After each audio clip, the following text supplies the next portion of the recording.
महाराष्ट्रामध्ये सध्या प्रचंड उकाडा आहे। सूर्य अक्षरशः आग ओकतोय आणि त्यामुळे अनेक भागांमध्ये पाण्याची टंचाई निर्माण झालेली आहे। तर दुसरीकडे अनेक धरणांमधलं पाणीही आटत चाललेलं आहे।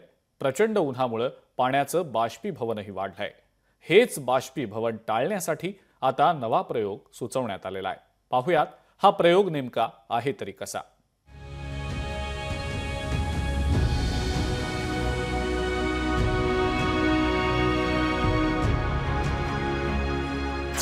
बाष्पीभवनामुळे पाण्याचा साठा घटतोय।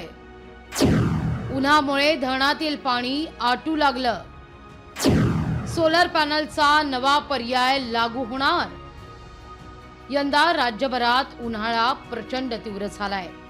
एप्रिल महिन्यातच सूर्य आग ओकू लागलाय। कोल्हापूर जिल्ह्यातही तापमान 40 अंशाच्या पुढे गेलंय। त्यामुळे धरणांच्या पाणीसाठ्यात देखील मोठी घट होतीये। उन्हाची तीव्रता वाढल्यानं बाष्पीभवनात वाढ होत असल्याचा निष्कर्ष आता पुढे आलाय। राधानगरी, काळमावाडीसह इतर धरणांमधून दररोज हजारो लिटर पाण्याची वाफ होऊन हवेत मिसळते। तशी वार्षिक बाष्पीभवन जे दूधगंगा प्रकल्पाच्या बाबतीत आम्ही गृहीत धरतो, म्हणजे प्रोजेक्टमध्ये जे गृहीत धरलेलं आहे ते 1.2 TMC इतकं पाणी ते बाष्पीभवनाद्वारे जाणार आहे असं आम्ही गृहीत धरतोय। पण त्या आसपासच ती एक्स्ट्रीम अशी क्वांटिटी आहे, त्या क्वांटिटीच्या आसपासच ते आपण पोहोचू असं मला वाटते। राज्यभरातील धरणातील पाण्याचा साठा उन्हाच्या तीव्रतेमुळे कमी होतोय। त्यामुळे अनेक भागांमध्ये पाण्याचं संकट घोंगावू लागलंय। अशातच वैद्यकीय शिक्षण मंत्री हसन मुश्रीफ यांनी धरणातील पाण्याचं बाष्पीभवन रोखण्यासाठी सोलर पॅनलची संकल्पना पुढे आणली आहे। तर त्याला पालकमंत्री प्रकाश आंबेडकर यांनीही होकार दिलाय। आम्ही यापूर्वी कधी कधी त्या गल्फ कंट्रीमध्ये आम्ही 40 मिनिटं घाबरून जात होतो। आता आपल्याकडे 40 सर्रास झालं। फार मोठी परिस्थिती आहे। म्हणून म्हणते या धरणावर ते मी मुख्यमंत्र्यांना सांगणार आहे की आपल्याला सोलर वरती बसून काय करता येईल काय, म्हणजे बाष्पीभवन कमी होईल आणि वीज उत्पन्न होईल अशी काहीतरी टेक्नॉलॉजी काढली पाहिजे। एका बाजूला आपण पाण्याचे साठवणारे वेगवेगळ्या पद्धतीची मोठमोठी धरणं आहेत। या धरणांमध्ये आपण पाणी साठवतोय, परंतु टेम्परेचरमुळे या सगळ्या बाष्पीभवनानं सुद्धा मोठमोठ्या धरणातलं खूप मोठ्या प्रमाणात बाष्पीभवनानं पाणी जात आहे।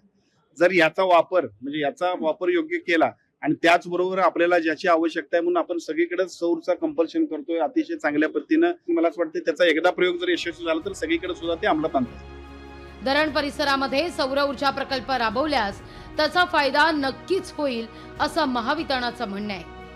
निश्चितच चांगली कल्पना आहे। आपण धरणाच्या ठिकाणी ज्या पाण्याचे साठे आहेत त्याच्यावर जर सोलर पॅनल बसवले तर बाष्पीभवन कमी प्रमाणात होईल आणि पाण्याची बचत होईल। त्याचबरोबर सौर पॅनलच्या माध्यमातून निर्मिती सुद्धा होईल विजेची आणि त्याचा निश्चितपणाने सगळ्यांना फायदा होणार।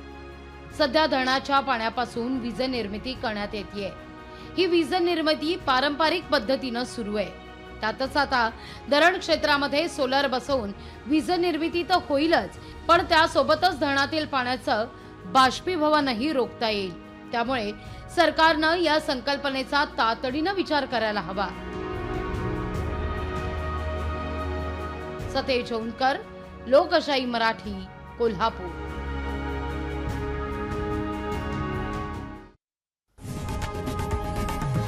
लोकशाही मराठी ऐका, पहा, जागरूक रहा।